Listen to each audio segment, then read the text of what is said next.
Comilla city corporation ১৬ নং word বিএনপির সম্মেলন শনিবার নগরের সাংরাই প্রাইমারি স্কুলের মাঠে অনুষ্ঠিত হয়েছে। সম্মেলনের উদ্বোধন করেন মহানগর বিএনপির আহ্বায়ক উতবাতুল বারী আবু। এ সময় প্রধান অতিথি হিসেবে বক্তব্য রাখেন কেন্দ্রীয় বিএনপির ত্রাণ ও পুনর্বাসন বিষয়ক সম্পাদক হাজী আমিনুর রশিদ ইয়াছিন। প্রধান বক্তা হিসেবে বক্তব্য রাখেন মহানগর বিএনপির সদস্য সচিব ইউসুফ মোল্লা টিপু।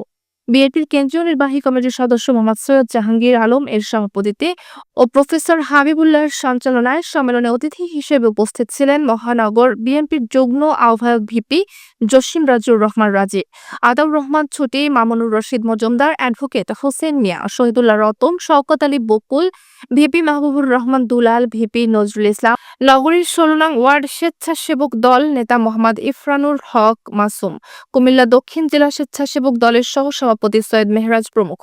এ সময় বিএনপি, যুবদল, স্বেচ্ছাসেবক দল, ছাত্রদল সহ দলের অঙ্গ সহযোগী সংগঠনের নেতৃবৃন্দ উপস্থিত ছিলেন।